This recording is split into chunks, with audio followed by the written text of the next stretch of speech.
Hello வீஃபர்ஸ், நாங்களோட Lakshmi. நீங்கள் பார்த்துருக்கிறது 0%. உண்மையுமே இன்றைக்கி ராஜி ஹாப்பி என்னாச்சு, கதிர் ராஜியோட ஃபேன்ஸும் ஹாப்பி என்னாச்சு, கதிர் செம்ம ஹாப்பி என்னாச்சு. என்ன நடந்துச்சு உண்மையுமே சொல்லணுன்னா, மாமனார் இப்படி ஒரு பர்மிஷன் தராங்க அப்படிங்கிற ஒரு விஷயம் அவங்க ப்ரமோ பார்க்கும்போதே தெரிஞ்சுது. பட் இருந்தாலும் அதை கதிர் எக்ஸ்பிளைன் பண்ண விதம் ரொம்ப பிடிச்சிருந்தது.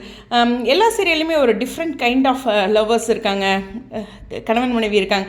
இந்த சீரியலை பொறுத்தவரையிலும் ஒரு யங் ஏஜ் காலேஜ் படிக்கும்போது அவங்களுக்கான புரிதல், அவங்க பண்ணுற மிஸ்டேக்லேருந்து லேர்ன் பண்ணி எப்படி பியூட்டிஃபுல்லாக லைஃப்பை மாற்றுறாங்க அப்படின்ட்டு ராஜியோட கேரக்டர் அவ்வளோ முக்கியத்துவம் வாய்ந்தது அப்படிங்கிறதா.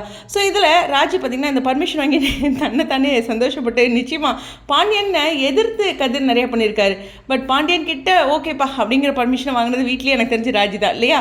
ஸோ அந்த ஒரு சந்தோஷத்தில் புரிப்பில் ராஜி உட்காந்துட்டு இருக்கும்போது கதிர் வர்றாரு. கதிர் அப்ரிஷியேட் பண்ணுறாரு. உண்மையுமே நீ ஒரு ஸ்டாண்ட் எடுத்த, அந்த ஸ்டாண்டில் எவ்வளோ ஷேக் ஆனாலும் நீ தெளிவாக இருந்த, அது எனக்கு ரொம்ப பிடிச்சிருந்ததுன்னு சொன்னது ரொம்ப நமக்கும் பிடிச்சிருந்தது. என்னப்பா இன்னும் நியூட்ரல்லே இருக்குது, கீர் ஃபஸ்ட்டு வண்டியில் கீரை போடுங்க அப்படின்ட்டு நாங்களும் வண்டியை தள்ளுறோன்ட்டு கதிராஜி ஃபேன்ஸ் ரொம்ப நாளாக எங்களுக்கும் சூப்பரான ட்ராக் கதிராஜி கொடுங்க அப்படின்ட்டு. பட் ஸ்டெப் பை ஸ்டெப்பாக தான் வரும். இந்த சீரியல் லாங் ரன்ங்க, அது உங்களுக்கு எல்லாத்துக்குமே தெரியும்னு நினைக்கிறேன் எவ்வளோ எபிசோட் வரப்போகுதுன்ட்டு. அதனால் இப்போது என்ன சொல்கிறோம், வண்டியை தள்ளுறதுக்கு ரெடியாப்பா அப்படின்னு டேரக்டர் கேட்குற மாதிரி இருக்குது இன்றைக்கான எபிசோட். இன்னுமே கதிராஜியோட சீன்ஸ் அவ்வளோ பியூட்டிஃபுல்லாக இருக்குது. நிறைய கண்டிஷன்ஸ் வச்சுருந்தாலும் ஒரு பெண்கள் வேலைக்கு போகும்போது பார்த்து பக்குவமாக இருக்கணும் அப்படிங்கிற ஒரு என்ன சொல்கிறது, ஒரு அக்கறையோடு தான் பாண்டியன் சொல்லியிருக்காரு. அந்த கண்டிஷன்ஸ் எல்லாமே கரெக்டான விஷயங்கள் அப்படிங்கிறது தான். எனக்கு தெரிஞ்சு தங்கமயில் அந்த பக்கம் இருக்கிறதுல எனக்கு இப்போ ரீசனாக சொல்கிறேன், சரவணன் மேலே ஃபஸ்ட்லேருந்தே அந்த பிள்ளை பாசம், காதல், கணவன் அந்த மாதிரி உரிமையில் இருக்குது. தலையில் அப்பாவுக்காக அடிபட்டதுக்கப்புறம் திடீர் பாசம், திடீர் அக்கறையாட்டு இருக்குது அப்படிங்கிற மாதிரி சரவணன் மேலே எனக்குமே வருத்தம்ப்பா. இந்த மாதிரி நிஜத்தில் ஆண்கள் நிறைய பேர் இருக்காங்க. என்ன சொல்கிறதுன்னா, அவங்களோட காரியத்தை மட்டும் பொண்டாடி மேலே பாசமாக இருக்கிறதுன்னு, அதுக்கு நீங்கள் தங்க மேலே சப்போர்ட் பண்ணாதீங்கன்னு புரியுது. பட் இருந்தாலும் நிஜ வாழ்க்கையை நான் கம்பேர் பண்ணி சொல்லணும் அப்படிங்கிறது தான். ஸோ ஓவராலாக பார்க்கும்போது பியூட்டிஃபுல்லான விஷயம் சொல்லணுன்னா, இந்த டியூஷனோடு நின்றாமல் அடுத்த ஸ்டேஜுக்கு போ அப்படிங்கிறது ரொம்ப ரொம்ப முக்கியமான விஷயம். படிப்போட முக்கியத்துவத்தை அழகாக பதிவு பண்ணியிருக்காங்க.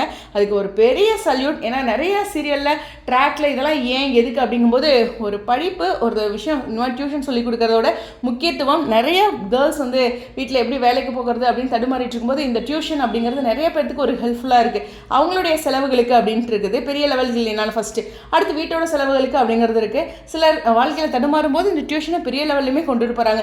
அப்பேற்பட்ட பெண்களுக்கு இது ஒரு முக்கியத்துவமாக அந்த எபிசோட கொண்டு வந்தது நிச்சயமாக பாராட்டக்கூடிய விஷயம். அதனுடைய புண்ணியம் 7 தலைமுறைக்கு அப்படின்ட்டு அழகழகாக அந்த வார்த்தைகளுடைய கோர்வை இன்னும் பெருமையாக சொல்கிற மாதிரி இருக்குது. ஆமாம், நம்ம ராஜி டியூஷன் டீச்சருக்கு ஒரு வாழ்த்துக்கள் சொல்லிடலாம். கதிர் ராஜி இவங்களோட சீன்ஸ் இந்த அளவுக்கு வரும்போது டிஆர்பியும் பூஸ்டப் ஆகுங்க, ஃபேன்ஸ் ஹாப்பி ஆவாங்க. பாண்டியன் ஸ்டோர்ஸ் பொறுத்தவரைக்கும் ஆவரேஜாகவே அவங்க டிஆர்பியை அடித்து தூக்கிடுவாங்க. இந்த மாதிரி ட்ராக் ஃபேன்ஸ்க்கு ஒரு ஹாப்பி கொடுக்கும், ஒரு முக்கியத்துவம் ஒரு டியூஷனுக்கு அது மாதிரி கொடுக்கும்போது சூப்பராக இருக்குது. எப்படி சிறுகடி காசையில் அந்த பூ கட்டுற விஷயங்கள் அப்படின்னாலும் அதுக்கு எவ்வளோ அழகாக முக்கியத்துவம் கொடுத்துருக்காங்க. ஒரு வேலைக்குமே முக்கியத்துவம் இருக்குங்க அப்படிங்கிற ஒரு விஷயம் தான். அதுவும் பெண்களுக்கு முக்கியத்துவம் கொடுக்கும்போது லக்ஸ் தலையிடாமலா, கண்டிப்பாக பாராட்டுக்கள் டேரக்டருக்கு அவர்களுக்கும் இந்த கதையை கொண்டு வந்தவங்களுக்கும். ஸோ டியூஷன் அப்படிங்கிற ஒரு விஷயத்தில் அழகாக கொண்டு வந்திருக்காங்க.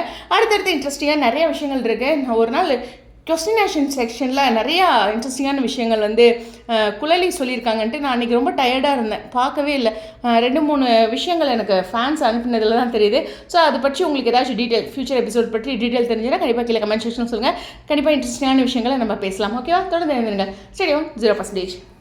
அப்புறம் இந்த ஹேஷ்டேக் போட்டு சில விஷயங்கள் சொல்லியிருந்தேன்ல, உண்மையுமே கேஎம் ஹேஷ்டேக்கில் ரொம்ப ட்ரெண்டு. விகா இப்போ எவ்வளோ ட்ரெண்டுன்னு நான் சொல்லி தான் உங்களுக்கு தெரியணுங்கிறதுல கேஎம் அப்படி தான். அதே மாதிரி அடுத்த வருஷத்துக்கு பெரிய பில்லராக நான் நினச்சிட்டு இருக்கிறது கதிர்ராஜோட ட்ராக் தான். அதை நான் முன்னாடியே சொல்லிட்டேன், 2025 இவங்க தான் ரொம்ப இன்ட்ரெஸ்டிங்கான ஒரு பர்சனாக இருக்க போகிறாங்க சேனலுக்கு அப்படின்ட்டு. அதை மீண்டும் நினைவுபடுத்தி வீடியோ விடைபெறேன். ஸ்டுடியோ.